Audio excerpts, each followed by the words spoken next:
आज हम करने वाले हैं नया चैप्टर जिसका नाम है क्वाड्रेटिक इक्वेशन। आज हम करने वाले हैं क्वाड्रेटिक इक्वेशन। अब क्वाड्रेटिक इक्वेशन मतलब जिसकी डिग्री कितनी होनी चाहिए? 2। क्वाड्रेटिक इक्वेशन नाम क्या चैप्टर का? Quadratic equation. अच्छा, इक्वेशन क्वाड्रेटिक तो आपको पता है क्या है, आप डिग्रीज पहचानना जानते हैं, है ना? आप डिग्री पहचानना जानते हैं, आप पॉलिनोमियल पहचानना जानते हैं, आप linear quadratic cubic and biquadratic आप सब पहचानना जानते हैं। What is equation then? Equation को मैंने अगर आपको कभी भी समझाया है तो इक्वेशन एक ऐसी चीज होती है, समझो एक तराजू जैसा। आज का इलेक्ट्रॉनिक तराजू नहीं, एक वेटिंग मशीन है जिसमें इधर और इधर एक तरफ सेब 1 किलो रखा हुआ है, एक तरफ 1 किलो का वॉट रखा हुआ है। तो that is termed as equation. Equation एक ऐसी एंटिटी है जिसमें दोनों लेफ्ट हैंड साइड और राइट हैंड साइड दोनों ही तरफ इक्वल क्वांटिटीज हैं। That is termed as equation. ठीक है? अगर हम कभी कभार जीरो के बराबर अगर किसी चीज को मानते हैं, इसका मतलब ये कि अगर ये पूरा लेफ्ट हैंड साइड इधर राइट हैंड साइड में जितना भी चीजें हम सॉल्व करें, उनको सॉल्व करने के बाद अगर लेफ्ट हैंड साइड में जीरो है तो राइट हैंड साइड का सॉल्यूशन में भी जीरो आना चाहिए, या लेफ्ट हैंड साइड में जीरो है तो राइट हैंड साइड में जीरो आना चाहिए। अंडरस्टैंड? चलिए, तो आज जो हम पढ़ने वाले हैं उसका नाम है क्वाड्रेटिक इक्वेशन। इसकी डिग्री कितनी होती है? डिग्री होती है, degree of the equation is 2। मतलब highest power of the variable of this equation is nothing but 2 होनी चाहिए। करेक्ट है? कोई डाउट? तो सबसे पहली चीज क्वाड्रेटिक इक्वेशन को हमने पहचानना सीख लिया है। आपने पॉलिनोमियल पहचानना सीखा था, आपने बहुत सारी चीजें सीखी है। अब जैसे मैं अगर कुछ भी दो तीन लिखता हूं, आप बताना क्वाड्रेटिक है या नहीं है। ठीक है?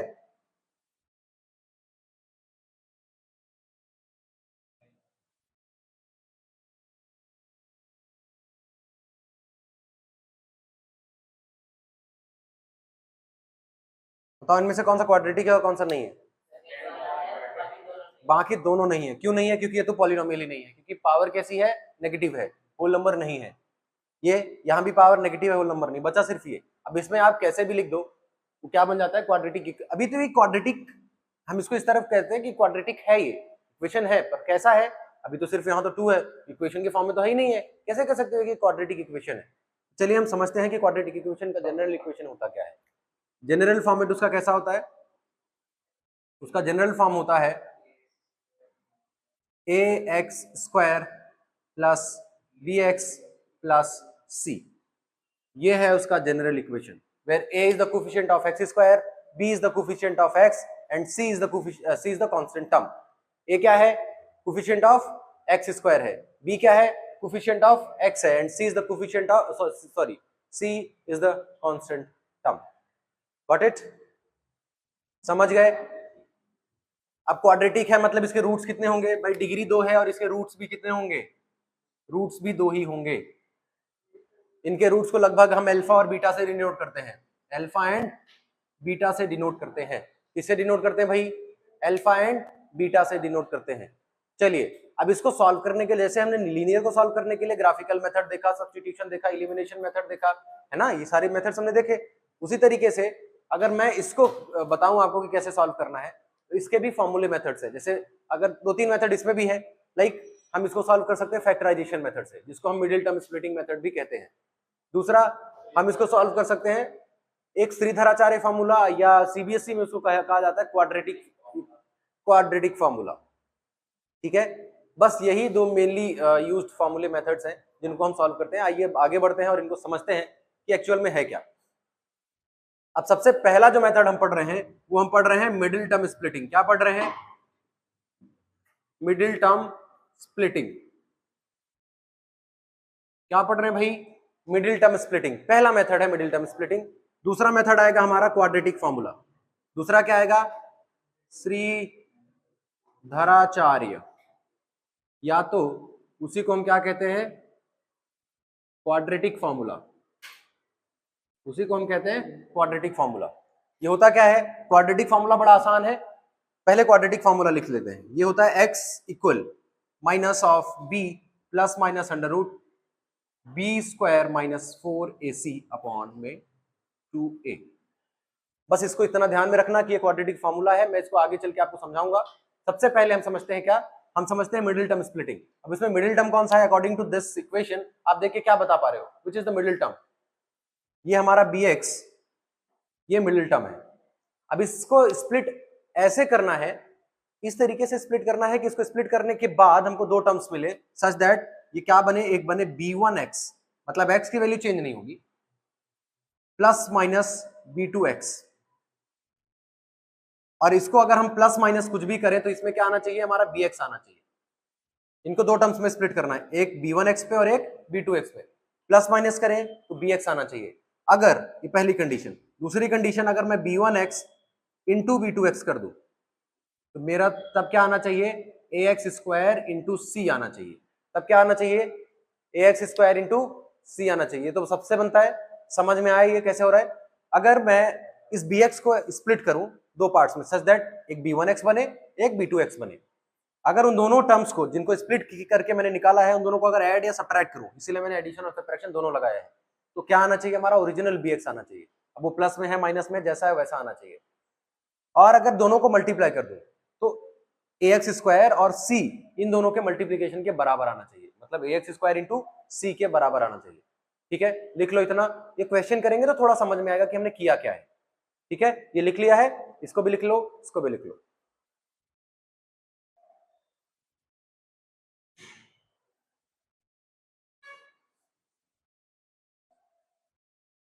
क्वेश्चन बताओ भाई, मिडिल टर्म का एक भी, x square plus 3x minus 2 equal में, इक्वल 0 भी है क्या? हाँ, चलिए अभी हम आते हैं क्वेश्चन नंबर 1 की तरफ। ये हमारा पहला क्वेश्चन है जिसको हमको यूजिंग मिडिल टर्म स्प्लिटिंग करना है। तो सबसे पहला क्या करना है, इसको तोड़ना है दो पार्ट्स में सच दैट कि भाई ये तो बड़ा आसान सा लग रहा था, इसको दो पार्ट में तोड़ेंगे, प्लस माइनस करेंगे bx आ जाएगा, मल्टीप्लाई करेंगे एक्स स्क्वायर इंटू सी आ जाएगा। पर उतना आसानी दिखता नहीं है। थोड़ी सी प्रोसेस ऐसी है कि अगर हम इसको इस तरीके से स्प्लिट करें कि वो नंबर स्प्लिट, वैसे हम बिना बताए बिना समझ के हम कैसे कौन सा किस तरीके से स्प्लिट कर दे, कौन से नंबर में स्प्लिट कर दे, उसको क्या बना दे उसको। तो सबसे पहला काम क्या करना है, वेरी फास्ट प्रोसेस, पहला स्टेप क्या है, स्टेप नंबर 1 क्या है, आप ax स्क्वायर और c को मल्टीप्लाई कर दो, क्या बनेगा, c है मेरा x स्क्वायर इंटू -2, ये आ जाएगा -2x स्क्वायर आएगा। सबसे पहला काम यही करना है, आपको दोनों को मल्टीप्लाई कर देना है। तो हमको ये वैल्यू पता चल जाएगी, भाई इसको कैसे तोड़ेंगे ये तो हमको नहीं समझ में आ रहा है, उसको तो हम कैसे भी तरीके से तोड़ सकते हैं। लेकिन ये वाला जो पोर्शन है, ये जो पॉइंट है, ये बड़ा ही इंपॉर्टेंट है कि बस वही आना चाहिए जो इन दोनों का मल्टीप्लीकेशन है। मतलब हम वो नंबर पता कर सकते हैं इन दोनों को मल्टीप्लाई करके भी, है ना। भाई प्लस माइनस करके तो हम पता नहीं कर सकते। मैं अगर 4 - 1 भी लिख दूं, 5 - 2 भी लिख दूं, तब भी आ जाएगा, है ना। वो कंडीशन तो सेटिस्फाई कर ही नहीं रही है इसको, ये कंडीशन बड़े अच्छे से सेटिस्फाई कर रही है। अगर इन दोनों को हम ऐसे मल्टीप्लाई करने के बाद ये आ रहा है, मतलब इस नंबर का अगर मल्टीप्लीकेशन हम कर दे तो शायद हो सकता है कि इससे हमारा ये नंबर निकल जाए। तो बस वही करना होता है। इसमें से हमने क्या ले लिया, 2x स्क्वायर। अब इस 2x स्क्वायर को प्राइम फैक्टराइजेशन मेथड से सॉल्व कर दो। क्या कर दो, प्राइम फैक्टराइजेशन से सॉल्व कर दो। भाई ये ले लो, -2x स्क्वायर का प्राइम फैक्टराइजेशन करना है। सबसे पहले किससे कैंसिल होगा ये, भाई ये सबसे पहले -2 से कैंसिल होगा। -2 से कैंसिल हुआ तो यहाँ क्या आया, सिर्फ x स्क्वायर आया। ठीक है, या फिर मैं कहता हूं x भी ले लो, -2x ले लो, प्राइम नंबर्स ले लो। अगर मैं यहाँ x ले लूं, यहाँ मेरे पास क्या बचा, सिर्फ x बचा। अब x कितने टाइम्स जाएगा, खुद से जाएगा, x 1 टाइम्स x। तो हमारे पास दो नंबर मिले, 2x मिला और एक x मिला। लेकिन ध्यान देने वाली बात यह है, ध्यान देने वाली बात यह है कि अगर इन दोनों को हम माइनस में रखते हैं, अगर इन दोनों को हम माइनस में रखते हैं तब तो हमारा +3 आएगा। भाई एडिशन करने के बाद +3 आना चाहिए, दोनों को ऐड या सब्ट्रैक्ट करने के बाद। लेकिन यहां पर ही कैसा है, +3x है, आंसर कैसा आ जाएगा, माइनस में। और क्या है, पर दोनों को अगर हम दोनों माइनस में है, दोनों को मल्टीप्लाई करने के बाद अगर हम दोनों, क्योंकि यहाँ पर हमको एक ही माइनस मिला है, इससे तो पॉसिबल नहीं है कि आए। हमारा क्वेश्चन क्या है, दिखाओ जरा कहाँ है।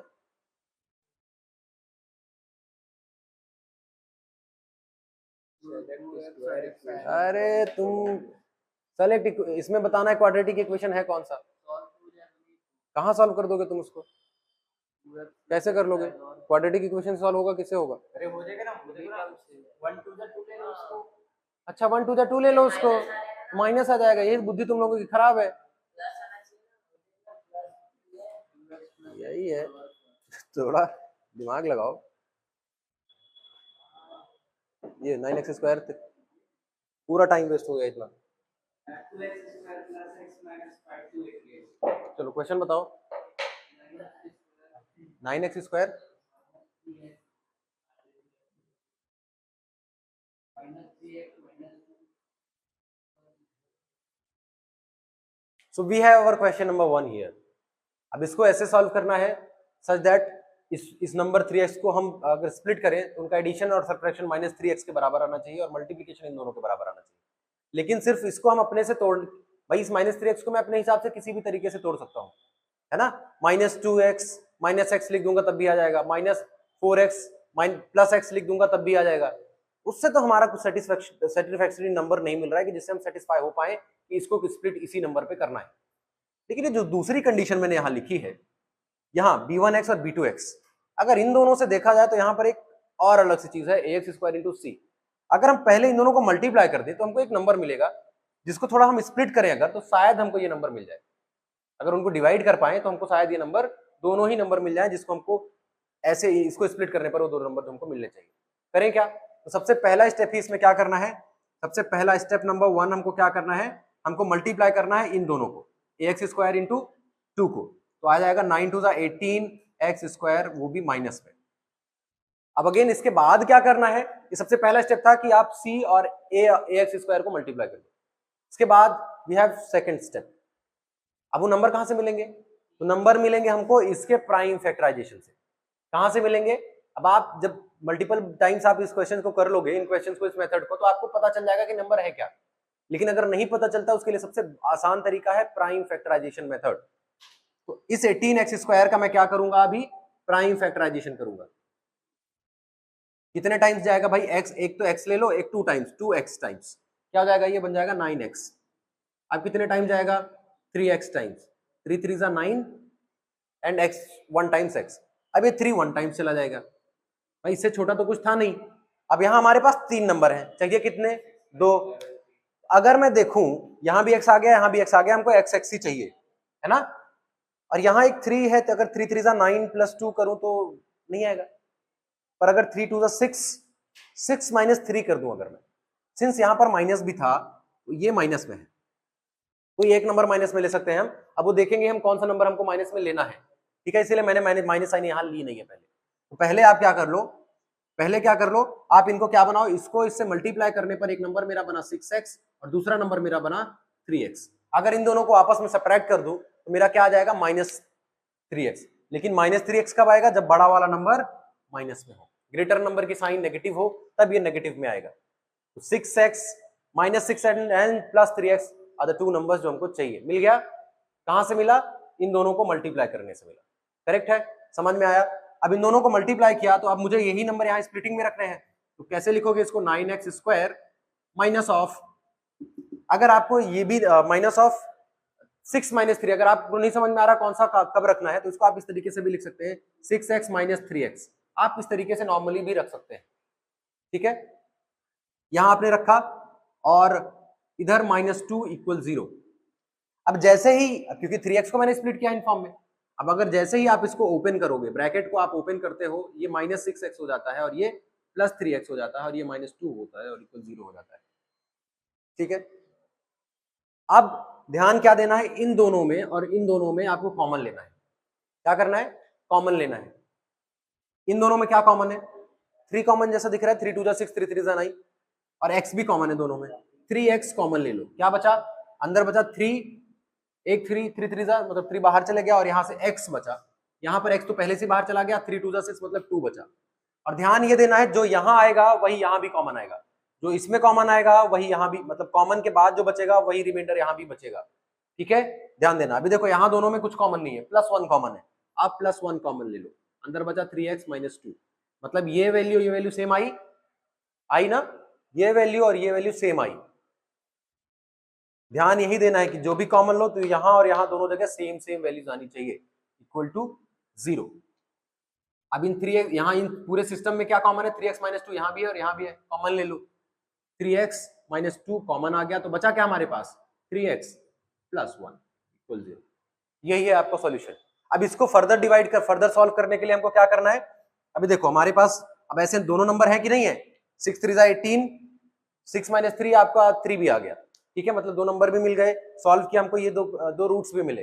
रूट्स यहां से अभी कैसे इनको सॉल्व कैसे करना है फर्दर, इसको अलग से लेना और इसको अलग से लेना, ये इधर राइट हैंड साइड में 0 है। On comparing with 0, on comparison with 0 हमको क्या मिलेगा, जब मैं 3x - 2 को 0 से कंपेयर करूंगा, when 3x - 2 इक्वल 0, तो 3x इक्वल +2, इधर से उधर जाएगा तो +2 एंड x इक्वल 2/3। एक वैल्यू मेरी ये आ गई x की। मैंने कहा था दो रूट्स आएंगे, कितने आएंगे, दो रूट्स।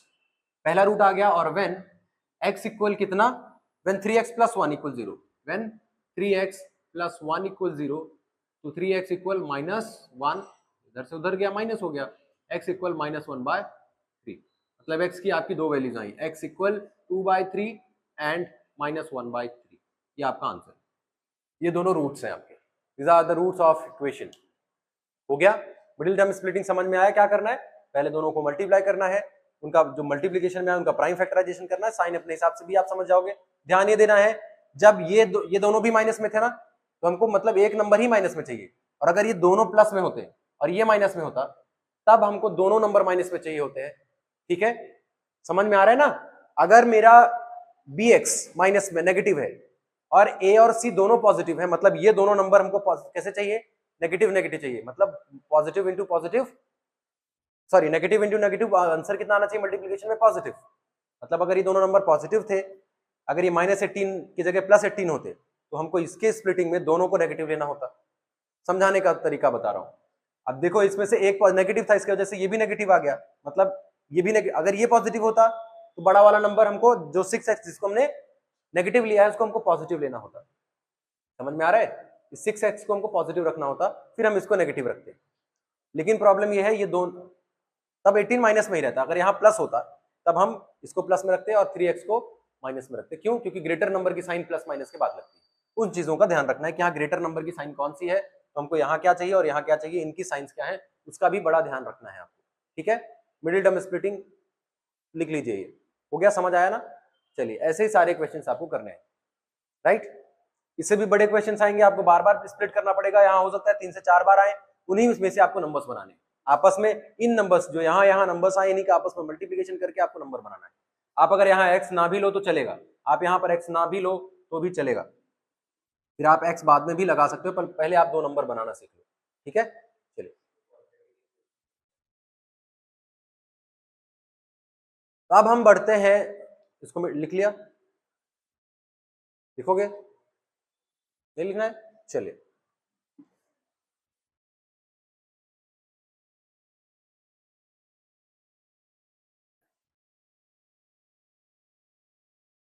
अरे यार ये इसको थोड़ा पानी मार देना, इसमें मैं ही मार दूंगा, तुम लोग क्या मारोगे, पूरा बोर्ड खराब कर देता है, उसमें वो नारियल का पानी लग गया है।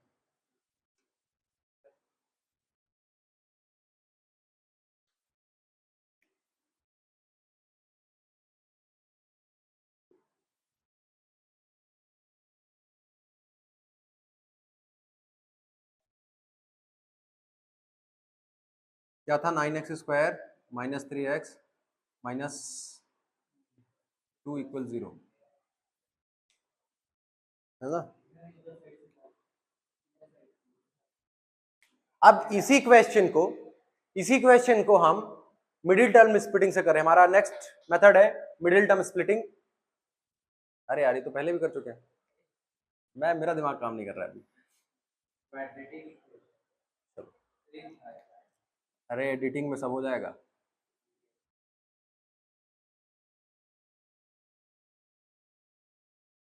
अब अगला जो मेथड है हमारा वो है क्वाड्रेटिक फार्मूला या श्रीधराचार्य फार्मूला, ठीक है। उसी सेम क्वेश्चन मैंने लिया जो आपने अभी मिडिल टर्म स्प्लिटिंग से किया, वही सेम क्वेश्चन मैंने यहाँ भी रखा है। आपको मैं सिखाऊंगा कि आप कैसे क्वाड्रेटिक इक्वेशंस, क्वाड्रेटिक फार्मूला का यूज करके क्वाड्रेटिक इक्वेशंस के रूट्स निकालोगे, ठीक है। चलिए सबसे पहली चीज, अभी मैंने आपको कुछ देर पहले आपको बताया जनरल इक्वेशन क्या होता है इसका, उसके साथ इसको कंपेयर करना और ए बी और सी की वैल्यू निकालना है। सबसे पहला स्टेप आपको इसमें क्या लिखना है, ऑन कंपेयरिंग विथ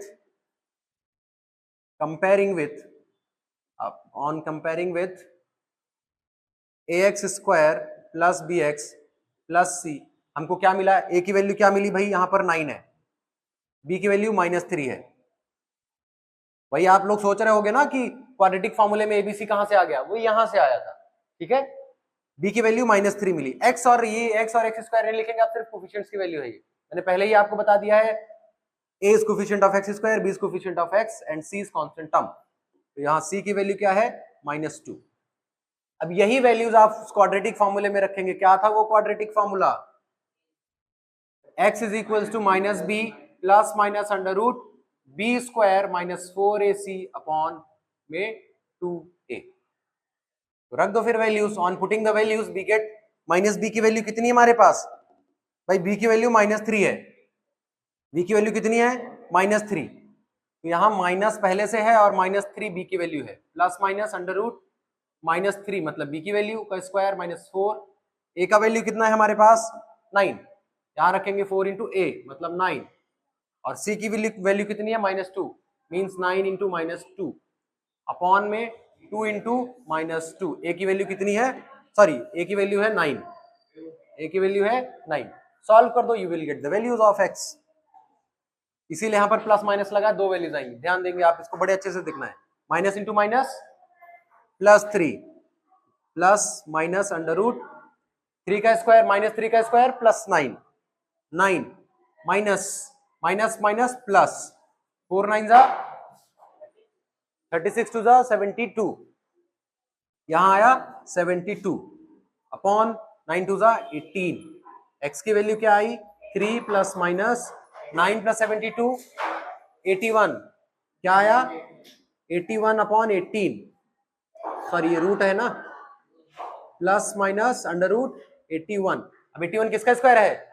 9 9 जा 81, ये बाहर आ जाएगा, x इक्वल आएगा हमारे पास 3 प्लस माइनस 9 अपॉन 18। यहीं पर ध्यान देना है। अब यहां पर क्या करना है आपने? उधर x की वैल्यू को, भाई दो अलग अलग टर्म्स थे उनको आपने कंपेयर किया था, यहां क्या करना है? यहां तक सॉल्व करने के बाद आप देखो एक प्लस और एक माइनस साइन लगी हुई है, तो एक बार आप लिखेंगे ऑन टेकिंग पॉजिटिव और दोबारा लिखेंगे ऑन टेकिंग नेगेटिव और सॉल्व करेंगे इसको। देखिए जब हमने पॉजिटिव लिया तब ऑन टेकिंग पॉजिटिव वैल्यू, जब यहां पर हम माइनस हटा के प्लस ले तो x की वैल्यू होगी x इक्वल 3 प्लस 9 अपॉन 18, कितना आएगा भाई? ये आएगा 12 अपॉन 18। 3 से कैंसिल कर दे सीधा, 3 4 जा एंड 3 6 जा, अब 2 से कैंसिल होगा, आएगा 3/2। यही आंसर आया था क्या?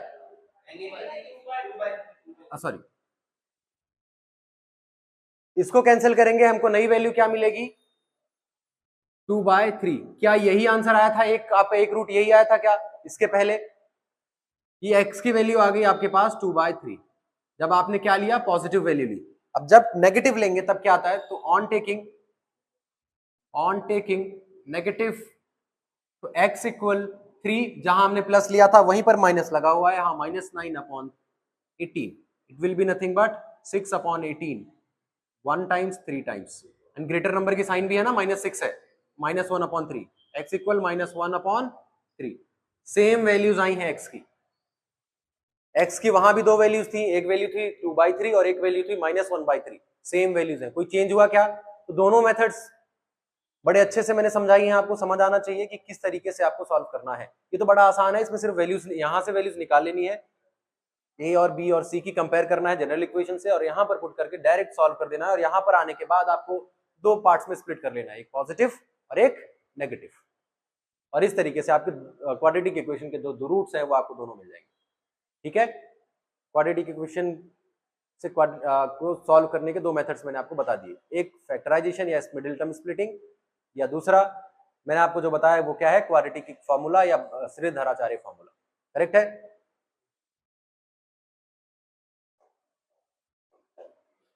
यहां पर वर्ड प्रॉब्लम हम आज करने वाले हैं वर्ड प्रॉब्लम। अब यहां वर्ड प्रॉब्लम करने से पहले आपको यह पता होना चाहिए कि आपको वर्ड प्रॉब्लम को सॉल्व कैसे करना है, क्योंकि लीनियर और क्वाड्रेटिक में भी वर्ड प्रॉब्लम दोनों में है। अब दोनों में वर्ड प्रॉब्लम्स आ गई, आपको समझ ही नहीं आ रहा है कि कौन सा लीनियर का है कौन सा क्वाड्रेटिक का है। लीनियर में आपको दो अलग अलग कंडीशंस दी रहती हैं कि आपको एक x मानना है और एक y मानना है। दोनों के बीच में इंटरलिंक्ड रिलेशन नहीं होता है, लेकिन यहाँ पर ऐसा रिलेशन होता है कि दोनों के बीच कुछ ना कुछ इंटरलिंक्ड रिलेशन होता है, जिससे सिर्फ आप एक वेरिएबल का यूज करके आप उसकी वैल्यूज निकाल लेते हैं। जैसे पहला क्वेश्चन है हमारे पास कि कहता है कि सम ऑफ द रूट्स, हमारे पास दो नंबर्स हैं, two numbers whose sum is 48। तो अगर हम लेट पहले नंबर को क्या मान लें, first number be x, second क्या हो जाएगा भाई, दो नंबर का सम 48 है, तो पहला अगर x है तो दूसरा क्या हो जाएगा 48 माइनस x हो जाएगा। सेकंड नंबर कितना हो जाएगा, then second number be 48 minus x हो जाएगा। अब अगली कंडीशन जो दी है वो ये बोल रहा है the product of the numbers is 432।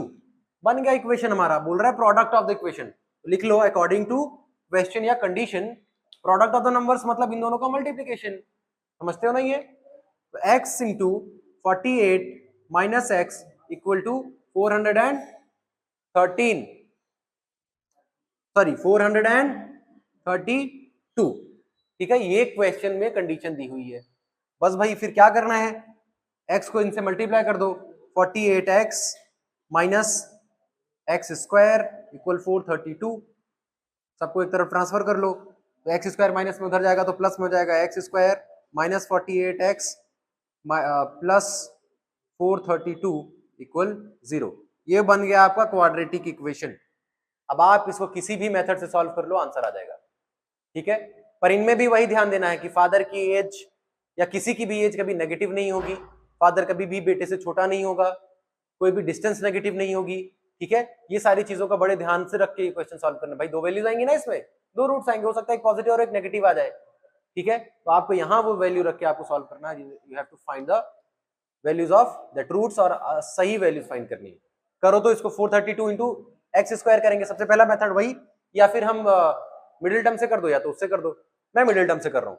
432 मेरे पास नंबर क्या है 432 इंटू 1, 432 को मैंने क्या किया प्राइम फैक्टराइजेशन, 2 टाइम्स फिर 1 times 6 times, 2 times 2 1 times 0 times 8 times, 5 times 4 times, 2 times 7 times, 3 3 and 3 1। अब देखो मैंने आपको पहले ही बताया था, जब आप क्वाड्रेटिक फॉर्मूले को सॉरी क्वाड्रेटिक इक्वेशन को मिडिल टर्म से करेंगे तो इतनी बड़ी वैल्यूज भी आ सकती है। अब यहां से सिर्फ नंबर कितने बनेंगे, 2। इस 48 को हमको ऐसा नंबर चाहिए जो यहाँ प्लस, यहीं से वो नंबर निकालना है कि प्लस माइनस करने पर 48 आए और मल्टीप्लाई करने पर तो वही नंबर आएगा, क्योंकि नंबर्स हमको पहले से पता है। अब वो नंबर्स क्या हो सकते हैं भाई, यहाँ 48 है, ध्यान में रखना, और नेगेटिव है, मतलब एक नंबर बड़ा वाला नेगेटिव है और छोटा वाला पॉजिटिव है, और दोनों का मल्टी, अच्छा दोनों ही नेगेटिव है। अब यही ध्यान देना, यही मैंने समझाया था, दोनों ही नेगेटिव है। इसको स्प्लिट करने के बाद जो नंबर आएगा दोनों ही नेगेटिव है, कैसे पता, यहाँ दोनों पॉजिटिव है, तो negative into negative positive answer आना चाहिए, दोनों का मल्टीप्लिकेशन पॉजिटिव आना चाहिए ना, मतलब दोनों नंबर नेगेटिव है, और हो सकता है दोनों नेगेटिव है मतलब 48 से दोनों ही छोटे हैं, तब प्लस करने पर 48 आएगा, ठीक है। दोनों ही 48 से छोटे हैं तो फिर ले लो ऐसा नंबर, 3 3 9, 9 2 18, 3 2 6, 2 12, 2 24, 24 और आ रहा है क्या नंबर 24 प्लस 18 नहीं आएगा, क्या नंबर है वो,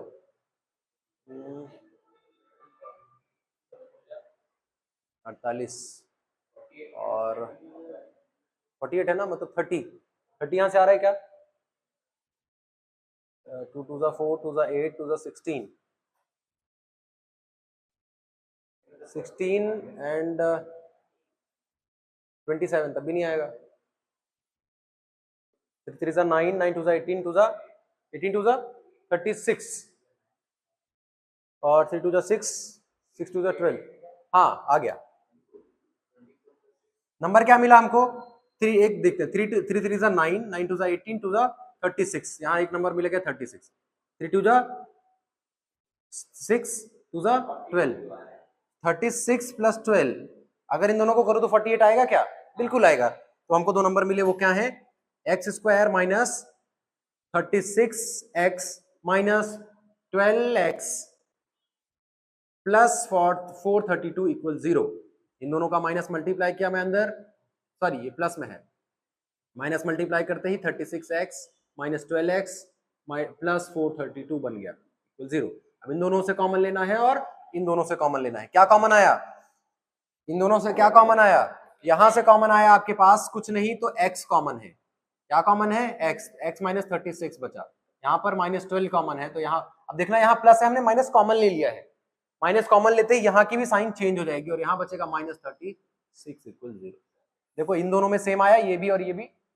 इन दोनों को कॉमन ले लो, x माइनस 36 और x माइनस 12 इक्वल 0। दो रूट्स मिले आपको फिर से, एक 36 और एक 12 है, तो यहां से आपको दो रूट्स मिले।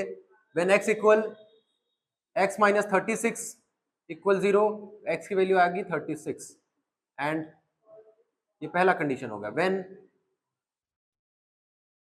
x माइनस 12 इक्वल 0, तो x इक्वल प्लस 12 आ गया। अब आपके पास दोनों ही पॉजिटिव वैल्यूज हैं। अब आप रियल एंड डिस्टिंक्ट रूट्स हैं, लेकिन आपको सेटिस्फैक्टरी आंसर क्या चाहिए? आपको इक्वेशन क्या? क्वेश्चन में आ जाओ, पहला नंबर बोल रहा है और दोनों ही आंसर है। या तो ये रखोगे तब भी आंसर आएगा, ये रखोगे तब भी आंसर आएगा, मतलब these are the two numbers. हमको दो नंबर चाहिए थे ना, फर्स्ट नंबर ये, सेकंड नंबर ये। अगर आप इसको रखोगे तो ये फर्स्ट नंबर, सेकंड नंबर आखिरी में यही आना है। अगर इसको फर्स्ट नंबर रखोगे तो यही सेकंड नंबर आएगा। मतलब ये दोनों ही कंडीशन ट्रू है, रियल एंड डिस्टिंक्ट रूट्स हैं, मतलब दोनों के लिए ही कंडीशन ट्रू है। For the x value of x equal 12, तो हमारे पास फर्स्ट नंबर अगर मैं मान लेता हूँ, फर्स्ट नंबर को मैं मान लेता हूँ 12, तो सेकंड नंबर मेरा क्या आ जाएगा? 48 माइनस 12 दैट इज 36। एक कंडीशन ये हो गई। दूसरी कंडीशन क्या है? जब मेरा फर्स्ट नंबर 36 है तो सेकंड नंबर क्या आ जाएगा? 48 माइनस 36 12। मतलब ये भी कंडीशन ट्रू है, मतलब दोनों ही आंसर सही है। ठीक है, दोनों ही आंसर करेक्ट है। हो गया? तो वर्ड प्रॉब्लम को ऐसे सॉल्व करोगे, चाहे आप क्वाड्रेटिक से फॉर्मूले से कर देते, श्रीधराचार्य फॉर्मूले से करो, या तो आप इसको कैसे करो, मिडिल टर्म स्प्लिटिंग से। मुझे तो बड़ा आसान लगता है। अब आप लोगों को देख लो, अब फॉर्मूला आसान लगता है या middle term splitting? Calculation smart करनी है तो इससे किया करो। ठीक है, नेक्स्ट क्वेश्चन हमको कहता है कि सेकंड क्वेश्चन हमारा, ये दो लोगों की प्रेजेंट एज है, एक आदमी फादर है और एक उसका बेटा है। इन दोनों की प्रेजेंट एज है। जब मैंने आपको एज रिलेटेड बहुत बोला लेकिन क्वेश्चन नहीं करवाया, मैं करवा देता हूँ।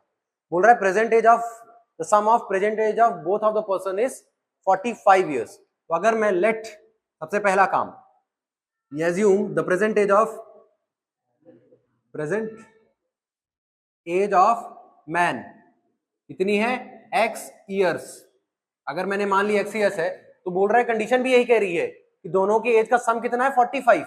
तो उसके then present age of his son, present age of his son कितनी हो जाएगी? 45 माइनस x। भाई इसके फादर की एज में माइनस कर दोगे, 45 दोनों का सम है, माइनस कर दोगे तो बेटे की एज निकल जाएगी। 45 माइनस x ईयर्स, मैं ऐसे लिख दे रहा हूं। फिर अगला कंडीशन क्या कहता है? 5 ईयर्स अगो, कुछ सोचना ही नहीं है। According to condition number 1, 5 years ago, 5 years ago. अब दोनों की एज अगर इसकी x है तो x माइनस 5 रही होगी। जैसे मेरी एज अगर 24 है तो मैं 5 साल पहले कितना रहूंगा? 19 साल का। कैसे पता चला? माइनस किया, 19 ईयर्स। आप लोगों की एज अगर 15 है तो आप 5 साल पहले कितने रहोगे? 10 ईयर्स। माइनस किया, ऐसे पता चला। ठीक है, वैसे ही इनकी प्रेजेंट एज में माइनस करना है। तो एज ऑफ मैन कितनी हो जाएगी? हो जाएगी x माइनस 5 ईयर। ठीक है, और एज ऑफ सन कितनी हो जाएगी? 45 माइनस x माइनस 5। मतलब माइनस 5 करोगे तो इसमें कितना आ जाएगा? 40 माइनस x ईयर्स। ठीक है, कंडीशन क्या है? इसके बाद जो कंडीशन है वो है product of their ages was 4 time the age of man. बोल रहा है इन दोनों एज, 5 साल पहले इन दोनों की एज का अगर प्रोडक्ट निकाल दें हम, product of their ages 5 years ago was 4 time the age of man. मतलब अगर इन दोनों की एज का प्रोडक्ट कितना है भाई? x minus 5 into 40 minus x, बोल रहा है 4 time the age of man. तो यहां से हमको नंबर मिलता है 2 2 4, 3 12, 3 36, 36 प्लस 36 प्लस 5 इक्वल 41 आ गया। और 36 इंटू 5 भी 180 होता है। अब करेक्ट, अब देखना ये है कि हमको यहाँ पर उसको लेना कैसे है, मतलब उसके नंबर्स कैसे आएंगे। तो उसके लिए भी बड़ा आसान ट्रिक बताया था मैंने कि कुछ मत करना, साइन कैसी होगी, यहाँ माइनस लगा के 41 को मैं कैसे लिख सकता हूँ? 36x plus 5x plus 180 equal 0। यहां से ओपन होगा x square minus 36x minus 5x plus 180 equal 0। यहां दोनों से कॉमन लेना है और यहां दोनों से कॉमन लेना है। यहां पर कुछ कॉमन नहीं है, x कॉमन है। x कॉमन लेंगे तो क्या बचेगा हमारे पास, x कॉमन लिया तो यहां बचा हमारे पास x माइनस 36, x माइनस 36। बगल में हमने 5 कॉमन लिया, माइनस 5 कॉमन लिया, यहां क्या बचा हमारे पास x माइनस 36 इक्वल 0। करेक्ट है। अब यहां से इस पूरे सिस्टम में ये दोनों कॉमन है, इन दोनों को अलग से लिख दो, x माइनस 36 और x माइनस 5 इक्वल 0। अब यहां से आपको फिर दो कंडीशंस मिली और दोनों ही प्लस में आने वाली हैं। तो व्हेन वी हैव, अब यहां पर देखना, यही सबसे इंपॉर्टेंट चीज है इस एज रिलेटेड प्रॉब्लम के अंदर कि अगर x माइनस 36 इक्वल 0 हमने लिया तो x की वैल्यू आएगी 36, और दूसरे में x माइनस 5 इक्वल 0 लिया तो x की वैल्यू आएगी प्लस 5। तो आप ये बताओ x किसकी एज मानी हमने, x is the age of that man. क्या वो आदमी जिसका कोई बेटा है वो 5 साल का होगा? क्या कोई आदमी जिसका कोई बेटा है वो 5 साल का होगा? नहीं ना। तो उसकी एज क्या है? तो it is not, the age of man is 5 years is not possible. तो उसकी एज क्या है, एक्चुअल एज क्या है, 36 years। ठीक है, तो age of man is 36 years। यहां से since x equal 5 is not possible, तो वहां से उसकी एज ऑफ मैन क्या आ गई हमारे पास, एज ऑफ मैन कितनी है 36, प्रेजेंट एज पूछा है 36 years, and age of that, age of his son, age of his son is equals to 45 minus 36, that is equal nothing but how much is 9 years। ठीक है, am I right? कितने साल है, 9 साल का बेटा है उसका, 9 years। करेक्ट है, लिख लो इसको। चले, अभी हमने जो पढ़ा वो था क्वाड्रेटिक फॉर्मूला। उसी क्वाड्रेटिक फॉर्मूले के अंदर रूट के अंदर एक चीज थी जो थी बी स्क्वायर माइनस 4ac। इसी को हम अगर कहें तो हम इसको क्या कहते हैं, डिस्क्रिमिनेंट। क्या कहते हैं, डिस्क्रिमिनेंट कहते हैं। इसको डी से रिप्रेजेंट किया जाता है। अब इसका इस्तेमाल क्या है, यूज क्या है, तो ये बताता है नेचर ऑफ द रूट। क्या बताता है कि रूट्स का नेचर क्या है, क्या बताता है, नेचर। रूट से क्या बताता है, ये नेचर बताता है, नेचर ऑफ द रूट्स बताता है। रूट का नेचर मतलब अच्छा आदमी है क्या, खराब आदमी है क्या, नहीं। वो क्या बताता है कि रूट्स आर रियल है कि नहीं है, सेम है कि डिफरेंट है। बस उसी की 3 कंडीशंस हैं। पहली कंडीशन, अगर हमारा बी स्क्वायर माइनस 4ac मतलब डी इज ग्रेटर देन 0। अगर डी ग्रेटर देन 0 है मतलब पॉजिटिव है। अगर डी की वैल्यू पॉजिटिव है देन रियल रूट्स तो हैं, पर दे आर डिफरेंट रूट्स।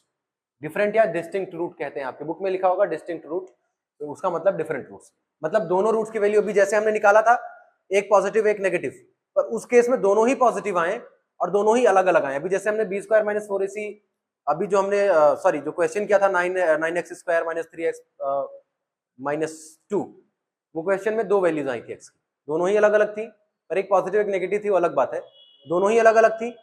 उसी तरीके से हम चेक करके बता सकते हैं कि पॉजिटिव आएगा, नेगेटिव आएगा, या रियल रूट्स आएगा, कैसा आएगा। तो दोनों नेगेटिव थी लेकिन अलग अलग थी। अगर दोनों पॉजिटिव होती तो अलग अलग थी, वैसे ही यहाँ पर रियल, उसी तरीके से दोनों positive values, real and different roots आएंगे। कैसे आएंगे, रियल रूट्स होंगे, डिफरेंट होंगे और पॉजिटिव होंगे। ठीक है, मतलब पॉजिटिव का ही मतलब रियल रूट से है। अगर ये बी स्क्वायर माइनस 4ac अब 0 से छोटा है, मतलब माइनस में है, अगर वो माइनस में है then they are not real roots, they are not real roots. और जरूरी नहीं है कि दोनों सेम हो, अलग अलग भी हो सकते हैं। रियल रूट्स नहीं है, दोनों नेगेटिव हैं और 0 से छोटे हैं। बी स्क्वायर माइनस 4ac अगर 0 के बराबर है मतलब यहां पर दोनों रूट्स बराबर हैं और रियल भी है, they are real roots and both of the roots are equal. मतलब x की वैल्यू दोनों जगह सेम आएगी, दोनों इक्वेशन में सेम वैल्यूज आएंगी। ठीक है, तो बस आपको कुछ नहीं करना, इसमें वैल्यूज रखना है। अब मुझे नहीं लगता कि मुझे ये भी करा के आपको बताना पड़ेगा कि क्या values I. You can get the value. अगर डी की वैल्यू आपको पता है कि पॉजिटिव है नेगेटिव, तो आप रूट्स की वैल्यूज आप पहले ही बता सकते हो, आप उसका नेचर बता सकते हो कि रूट कैसा आएगा। ठीक है, चलिए ये हो गया। आज समझ आया नेचर ऑफ द रूट्स कैसे, कि अगर 0 ग्रेटर देन 0 तो ये, लेस देन 0 तो ये, और इक्वल टू 0 तो ये कंडीशन है। ठीक है, इसको डिस्क्रिमिनेंट कहते हैं। राइट, ये नेचर ऑफ द रूट्स निकालने के लिए होता है। हमको देखना है अब next we have the relationship between roots and the coefficient of quadratic equations. आपको मैंने पहले ही बताया है क्वाड्रेटिक इक्वेशन का जनरल फॉर्मेट ये होता है। वहां से अगर हमको, अब इनके बीच रिलेशन क्या होता है, उनके 2 रूट्स होंगे, दोनों का सम और प्रोडक्ट हमको निकालना है। सम ऑफ द रूट्स, अगर सम ऑफ द रूट्स मतलब मैंने पहले ही भी बताया है, sum of the roots, product of the roots तो नहीं बताया मैंने, रूट्स बताए हैं। 2 रूट्स होते हैं, एक अल्फा और एक को बीटा से डिनोट करते हैं। तो अगर अल्फा और बीटा दिए हुए हैं तो दोनों का सम हमारा माइनस बी बाय ए के बराबर होता है, minus of b by a, coefficient of x upon coefficient of x square, and product of the roots क्या होता है, constant term upon coefficient of x square होता है। प्रोडक्ट ऑफ द रूट्स मतलब alpha into beta, sum of the roots मतलब alpha plus beta. अब अगर ये दोनों आपको दिए हुए हैं, या तो सम ऑफ द रूट्स और प्रोडक्ट ऑफ द रूट्स अगर आपको दिए हैं, आपको बोल रहे हैं फाइंड द क्वाड्रेटिक इक्वेशन, तो आप कैसे क्वाड्रेटिक इक्वेशन बनाएंगे, उसका भी एक फॉर्मूला है, formula to find the quadratic equation. कैसे, x square minus sum of the roots x, sum of the roots into x plus product of the roots, मतलब कि x square minus alpha plus beta की value यहां रख के x से multiply कर देंगे और प्लस अल्फा इंटू बीटा अलग से लिख देंगे। चलिए क्वेश्चन की मदद से देखते हैं कि कैसे। अब हमको देखिए एक क्वेश्चन है जिसमें हमको क्या गिवन है, अल्फा प्लस बीटा मतलब सम ऑफ द रूट्स भी गिवन है -4 and product of the root भी गिवन है +12, राइट। तो अब इससे हमको क्वाड्रेटिक इक्वेशन फाइंड करना है यूजिंग फॉर्मूला। यूजिंग फॉर्मूला क्या आ जाएगा भाई, पहला है x square minus product of sum of the roots alpha plus beta मतलब -4 into x plus alpha into beta product of the roots plus 12 equal 0। क्या आया, x square minus minus plus 4x plus 12 equal 0। ये बन गया हमारा quadratic equation. बस यही तक फाइंड करना है हमको। अगर आपको ये sum of the roots and product of the roots दिए रहेंगे तो आपको अगर क्वाड्रेटिक इक्वेशन निकालना है तो using this formula you can find the quadratic equation. ठीक है, समझ आ गया। और अगर आपको क्वाड्रेटिक इक्वेशन दिया हुआ है, रूट्स फाइंड करने हैं, अगर आपको क्वाड्रेटिक इक्वेशन दिया हुआ है, you have to find the roots, तो क्या करेंगे, बस कुछ नहीं, ये क्वाड्रेटिक इक्वेशन को इससे कंपेयर करेंगे और यहां वो वैल्यूज रख देंगे, you will get the values, यहां और यहां वो वैल्यू रखेंगे और आंसर। ठीक है, देखिए कैसे, माइनस बी अपॉन ए, माइनस बी की वैल्यू 4 अपॉन ए मतलब 1, तो अल्फा प्लस बीटा की वैल्यू क्या आई, -4 जो पहले से दी हुई है, और प्रोडक्ट ऑफ द रूट्स मतलब alpha into beta c by a, c मतलब 12 और ए की वैल्यू है कितना 1, 12 अपॉन 1 कितना हो गया 12 जो पहले से दी है। तो आपको दोनों तरीके आने चाहिए, sum of the roots and product of the roots मतलब रिलेशंस दिए हुए हैं तो आप क्वाड्रेटिक इक्वेशन कैसे बनाओगे, इस फॉर्मूले का यूज करके। क्वाड्रेटिक इक्वेशन दिया हुआ है तो आप इन रूट्स को कैसे लिखोगे, वो भी यहां पर पहले से लिखा हुआ है, इससे कंपेयर करके। करेक्ट है, चलिए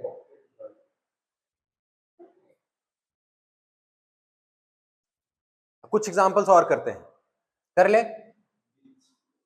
कुछ और एग्जांपल्स करते हैं। जैसे हमको sum of the roots and product of the roots पहले से दो रूट्स बोल रहे हैं, रूट्स दिए हुए हैं अल्फा बीटा। अब आपको ऐसा मैंने कहा कि भी रिलेशन दिया हुआ था, अभी अलग से रूट्स दिए हुए हैं। जैसे रूट है -1/3, पहला रूट है, रूट्स क्या गिवन है 1/3 -1/3, एंड दूसरा रूट हमको गिवन है 2/5, क्या गिवन है 2/5। अब ये रूट्स गिवन है, एक अल्फा की वैल्यू है, एक अल्फा की वैल्यू और एक बीटा की वैल्यू। तो सबसे पहले तो क्या निकालोगे, इनके बीच में रिलेशन, तब तो क्वाड्रेटिक इक्वेशन निकाल पाओगे। तो पहले क्या निकालोगे, फर्स्ट ऑफ ऑल आप क्या करोगे, अल्फा प्लस बीटा मतलब -1/3 प्लस 2/5 मीन्स 5 3 15, ऊपर आ गया -5 plus 6 that is 1/15। Alpha plus beta कितना आया 1/15। दूसरा निकालो, अल्फा इंटू बीटा निकालो, कितना आएगा -1/3 इंटू 2/3, ये कितना, सॉरी 2/5 कितना आएगा 3 5 15 एंड -2/15। तो आपके पास ये दो वैल्यूज आ गई, ये अल्फा प्लस बीटा की है और ये अल्फा इंटू बीटा की है। अब आप सेम यही फॉर्मूले पे आप वैल्यू रखो, रखे। चलिए तो फॉर्मूला क्या है, using formula x square minus alpha plus beta मतलब 1/15 का x प्लस -2/15, करेक्ट है। Product of the roots -2/15 equal 0, बाहर निकालो इनको, -1/15 minus 1/15 x minus plus minus minus 2/15, LCM आएगा 15, एलसीएम क्या आ गया हमारा यहाँ पर 15, एलसीएम आ गया, यहाँ हो गया 15x स्क्वायर माइनस 1, अब क्योंकि 1x लिखेंगे नहीं, उसको लिखेंगे x -2 इक्वल 0, करेक्ट है। ये 15 उधर जाके मल्टीप्लाई होगा, ये बनाएगा 15x square minus x minus 2 equal 0, ये आ गया हमारा क्वाड्रेटिक इक्वेशन, करेक्ट है। ऐसे आप क्वाड्रेटिक इक्वेशन निकालेंगे, मल्टीपल मेथड्स। आपको sum of the roots product of the roots दिया है, अभी आपको अलग अलग रूट्स दिया है, तो पहले आप उनके बीच का रिलेशन निकालेंगे, रिलेशन निकालने के बाद आप उनके फिर वैल्यूज पुट करेंगे, करेक्ट है। ये रिलेशन कहां से आए? और अगर कभी कभार आपको सिर्फ क्वाड्रेटिक इक्वेशन दिया, रूट्स निकालना, वो मैंने सिखा दिया आपको। ठीक है, समझ गए? आगे बढ़े।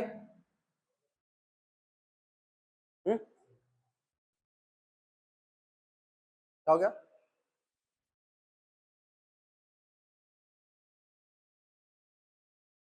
तो ये चैप्टर होता है यहीं पर खत्म। वर्ड प्रॉब्लम्स या किसी भी चीज में अगर कोई भी डाउट है तो उस पे आप you have to comment on this video, और मैं कुछ क्वेश्चंस के पीडीएफ्स, सॉल्व क्वेश्चंस के पीडीएफ में अपलोड कर रहा हूं, आप देख लो उसको। अगर कोई डाउट होता है तो ask me in the comment section, right?